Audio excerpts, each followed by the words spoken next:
Have you ever heard how loud royal scandals can get? Well, Princess Mara from Dubai caused such a commotion that the echoes reached every corner of the globe. On social media, she wasted no time announcing the divorce, revealing secrets that many would have preferred to keep hidden. But what awaits her ex-husband? Yes, today I'm going to reveal not just that, but also the most hidden family secrets that will make you see the lives of sheiks in a whole new light. Ready to hear the shocking truth? Then hold on tight. It's going to be intense. Royal wedding. Princess Mara got married at 29 to her distant relative, Sheikh Mohammed bin Rashid bin Mana Al Maktoum. Their lavish wedding took place in spring 2023. The family ceremony, with Quran readings, prayers, and marriage contract signing, was in April. The social celebration began in late May. The bride wore a gown by Dubai designer Ezra Couture with a diamond necklace. The groom chose a traditional outfit. The bride wore a dress with a veil and train by Dubai designer Ezra Couture, adorned with a large diamond necklace. The groom opted for a traditional outfit. The guest list was kept secret, but photos show the couple posing in a white interior with a huge wedding cake in the background. Interestingly, in the pictures, Mara is seen with her head uncovered, which goes against Muslim traditions. In the fall of 2023, Mara announced her pregnancy. The couple was expecting the birth of their daughter. In the winter of 2024, a journalist from Harper's Bazaar Arabia asked a woman about her marriage. A Danish Harper's Bazaar Arabian asked a woman about her marriage. What's the most important thing in a happy relationship and whether her expectations of marriage have been met? I have only been married for a relatively short time, so I cannot judge a long-term marriage. But I think being with someone who is ambitious and also supports your aspirations is a key factor for success in a marriage. Differences in opinions are a natural part of a relationship, and they can actually bring you closer to your partner, Mara replied. Royal divorce. It seems that Mara and her husband's views have completely diverged. On June 4, 2024, the Sheikha posted a photo with her daughter on social media, captioned, "Just the two of us." At that point, the first suspicions about problems in the family started to arise. And on July 17th of the same year, a real scandal occurred. Mara posted a message on a black background to her husband, announcing the end of their relationship and hinting at his infidelity. "Dear husband, since you're busy with other women, I officially declare our divorce. I'm divorcing you, and divorcing you. Take care of yourself, your ex-wife." The word divorce repeated 3 times doesn't just heighten the drama of the situation.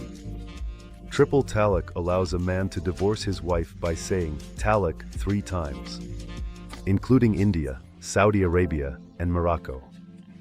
According to this practice, a man could divorce his wife by saying or writing the word talaq, which translates to divorce, 3 times.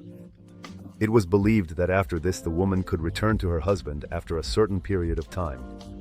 However, among women in the UAE, this practice is not applied, and for an official divorce, one must go through the Khula process by filing a petition in court. The announcement by the ruler of Dubai regarding his daughter Mara's decision to dissolve her marriage with Sheikh Mohammed bin Rashid bin Mana Al Maktoum came as a surprise to many, especially considering it had only been about a year since their wedding. This news caused a significant stir both in Dubai and beyond, especially in light of the couple's recent birth of their daughter. Reports indicate that Mohammed quickly took action regarding his son-in-law Mansour. This news caused quite a stir both in Dubai and beyond, especially in light of the couple's recent birth of their daughter.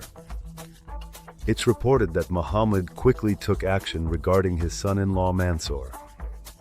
If Mansour hadn't been his relative, the consequences could have been much more serious.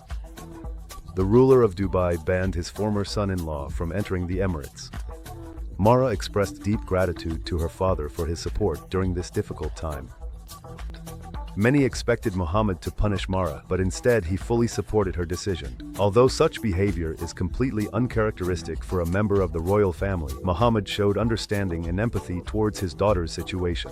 At a time when everyone expected the princess to focus solely on raising her child, she announced her decision to get a divorce. A firm decision to live without her husband. At a time when everyone thought the princess would focus solely on raising her child, she announced her decision to get a divorce. Becoming a mother, she emphasized that her main goal now would be to lead an independent life. This decision sparked widespread reaction as it went against traditional expectations of women in royal households, where they often face betrayal, harshness, and a lack of protection. As the daughter of the ruler of Dubai, Mara wasn't going to put up with her husband's behavior. She was outraged that he was spending time with other women, neglecting her, even though polygamy is allowed for men in their Muslim country. She took a strong stance and openly expressed her dissatisfaction. She was outraged that he spent time with other women, neglecting her, although in their Muslim country polygamy is permitted for men. She took a strong stance and openly expressed her dissatisfaction. Women all over the world admired her courage. From the very beginning, Mara realized that motherhood is not an easy path. She shared photos showcasing her close bond with her daughter, and in her posts, she expressed her gratitude and emotions related to this new chapter in her life. She used words like delight and steadfastness to describe the depth of her feelings. Her active presence on social media allowed people to see a personal side of Mara's life, which is different from her public image. However, all her messages were about one topic: how much she values the role of a mother. Although there are usually strict norms of behavior when interacting with royal families, social media shows that Mara's life has undergone significant changes with the birth of her daughter. It was an impressive transformation, as Mara had to quickly adapt to her new role as a mother. Who was Mara bin Mohammed bin Rashid Al Maktoum? Mara bin Mohammed bin Rashid Al Maktoum was born in 1994 and was given the name Christina. Her parents were one of the richest people in the United Arab Emirates, a member of the royal family, Mohammed bin Rashid Al Maktoum, and a Greek woman named Zoya Grigorakos. Officially, they were not married. According to rumors, the sheikh entered into a misyar with a European woman, a temporary union allowed by Sunni Islam. At that time, he already had several official wives. Shortly after the birth of her daughter, Grigorakos returned to London with the baby. In the first years, Christina lived with her mother in the British capital, and then they moved to Greece. The girl was raised as a Christian, surrounded by an atmosphere of European freedom. The father apparently didn't insist on her converting to Islam, but he provided financial support. Everything changed when the girl turned 16. Then Christina unexpectedly moved to live with her father in Dubai, converted to Islam, and took the name Mara. Her father granted her a royal title. After converting to Islam, Mara studied in the UK, where she earned a degree in international relations. Then in Dubai, she graduated from the State Academy founded by her father. Mara became a well-known figure in Dubai. A few years ago, she made it into the top 10 most beautiful women in the East. At the beginning of 2024, she appeared on the cover of Harper's Bazaar Arabia, giving an interview to the publication. In it, she talked about what it's like to be a role model for women in the UAE and around the world, about her Greco-Arab roots, her pregnancy, and her desire to advocate for women's rights in the UAE while still respecting traditional values. Mara's ex-husband: Sheikh Mana bin Mohammed bin Rashid bin Mana Al Maktoum is a figure shrouded in an aura of mystery. Not much is known about him, but his achievements and connections definitely spark interest. The Sheikh served in the armed forces of the United Arab Emirates and studied at the American University in the UAE, where he focused on security issues and risk management. He is the son of Sheikh Mohammed bin Rashida bin Mana Al Maktoum and Sheikh Medea bin Ahmed bin Juma Al Maktoum. Mana is known for his charitable projects and interest in philosophy. His life is closely tied to equestrian sports and horses. Maybe it was their shared passion that brought him together with his wife Mara. In addition to his personal life, Sheikh Mana has significant wealth and influence. He owns a number of successful companies, including Albarada Trading, Dubai Tech, GCI Real Estate, and others. Among his business partners, you can find well-known figures from the world of sports and entertainment, like tennis player Novak Djokovic, soccer player Arturo Vidal, and blogger Andrew Tate. In addition, the Sheikh has connections in Russia. He was present at the opening of the Russian restaurant Novikov Cafe in Dubai, which shows his interest in cultural events beyond the United Arab Emirates. Stay tuned to find out what dark family secrets are hidden behind the gates of the royal palace.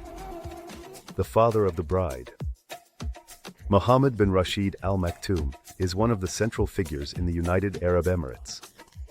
He owns impressive assets within the country and is considered one of the largest landowners in the UK.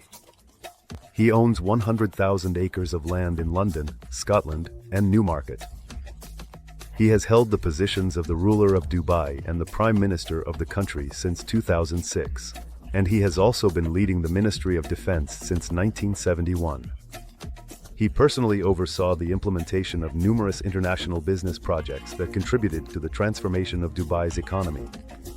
In particular, his credit for the creation of the tallest building in the world, the Burj Khalifa, is considered a significant achievement. Mohammed is not a stranger to Western values. In the 1960s, he studied at Cambridge and often visits Europe even today. In 2006, he approved a law to establish the Dubai Women's Development Authority, which focuses on promoting women, helping them get an education, and holding high positions in the UAE, as well as tackling the issue of gender inequality. However, despite the outwardly liberal policies, Mohammed's reputation is far from perfect. The women around him would hardly call him a champion of women's rights. First of all, the exact number of his wives is unknown. He first married in 1979 to his cousin Hind bint Maktoum Al Maktoum. She became his first wife and gave him 12 children, including Dubai's crown prince, Hamdan bin Mohammed Al Maktoum. In 2004, Mohammed married Princess Haya bint Al Hussein, the half-sister of the current king of Jordan, Abdullah II. Haya grew up in the UK, went to school there, and then attended Oxford, where she studied philosophy and economics. She had 4 children with the Sheikh, 2 sons and 2 daughters. However, in 2019, their marriage fell apart. This summer, it emerged that Haya had fled to the UK out of fear for her life, using private security. High-profile divorce. Sheikha Haya filed for divorce in the UK, and the case received widespread media coverage.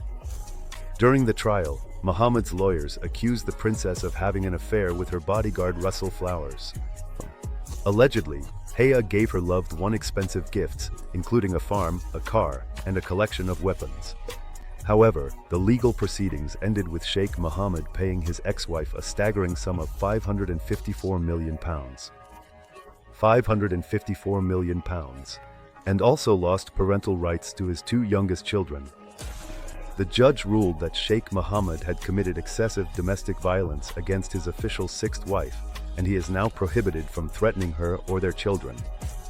So, the princess is raising Jalil and Zayed on her own. As for her ex-husband, he's banned from getting close to her since in 2019 she took a position at the Jordanian embassy in the UK and now enjoys diplomatic immunity. Haya's fears were well-founded. Not long before that, she saw her 2 stepdaughters trying to escape from their father. It was believed that the questions about Latifa and Shamsa led to Haya's problems. She found a gun under her pillow as a sign of a threat. But her fears were real. She found a gun under her pillow as a sign of a threat. But her fears were real. One of the stepdaughters went missing, and the other barely escaped death. Princess Shamsa's failed escape. In 2000, 19-year-old Shamsa reached out to family, writing that her father barred her from university and considered suicide. Her mother discovered her plan, but Shamsa escaped the Surrey estate, stealing a Range Rover.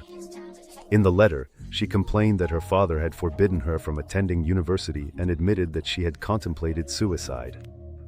Her mother found out about her plans, but Shamsa still managed to escape from the estate in Surrey, England, where the family was vacationing for the summer, and steal a Range Rover. Unfortunately, 2 months later, she was found in Cambridge. From her confinement, she somehow managed to contact the police and told them what had happened. The police launched several investigations into Shamsa's disappearance, but the palace authorities obstructed the inquiries. In the end, they were never able to find the girl. Later, rumors emerged from witnesses claiming that Shamsa had been held in captivity for 8 years, subjected to torture, beatings, and forced medication. In 2018, palace representatives released a statement denying these claims, stating that Shamsa is loved, cared for, and spoiled. However, she hasn't been seen in public since 2016. The escape of Princess Latifa. A similar story happened with Shamsa's younger sister, Latifa. The first attempt to escape from her father, made by 16-year-old Latifa in 2002, ended in failure. The girl was detained at the border between Oya and Amman and sent back home. According to Latifa herself, she spent the next 3 years in prison on her father's orders. However, neither the threats nor the suffering made her give up on her plans. In 2018, Latifa, with the support of her capoeira coach Tiina Yuhayanen, managed to cross the land border into Oya. Then she boarded a yacht, but the vessel was seized by Arab and Indian special forces off the coast of Goa. After that, she was flown back to Dubai by helicopter, where they shaved her head and imprisoned her in Al Awara for 3 months. Then she boarded a yacht, but the vessel was seized by Arab and Indian special forces off the coast of Goa. After that, she was flown back to Dubai by helicopter, where they shaved her head and imprisoned her in Al Awara for 3 months. That same year, Princess Heya, who was still married to Mohammed at the time, tried to improve her husband's reputation after learning about Latifa's fate. She met with a girl, invited a doctor to conduct an examination, and then arranged a meeting with the President of Ireland, Mary Robinson. After the conversation, Robinson publicly stated that Latifa was not in her right mind. Heya continued to stay in touch with Latifa. But in early 2019, Mohammed warned his wife that it would be better for her to stay out of other people's business. Shortly after that, she left on her own. The details of Latifa's escape became known thanks to a 40-minute video she recorded, which the BBC aired in 2021. She recorded a message from Dubai while staying in a villa under constant surveillance by armed guards. After the divorce from Heya, there was a public outcry surrounding Latifa's release. The girl's fate caught the attention of the media and human rights organizations. In 2021, supporters claimed that Latifa was free. A photo of her from Iceland surfaced online, but Dutch human rights activists expressed doubts about the authenticity of this picture. Wealth does not save from broken hearts and hopes, just as what is available to some is not available to others. Let's hope that Mara's fate will be happier than that of her sisters. And now, friends, I want to make you a very interesting offer. You have a unique opportunity to become part of our team. If you have video editing skills, can voice videos in Russian, English, and other languages, or write interesting scripts, we will be glad to work with you. Message our Telegram bot. The link is in the description. That's all for today, everyone. Goodbye.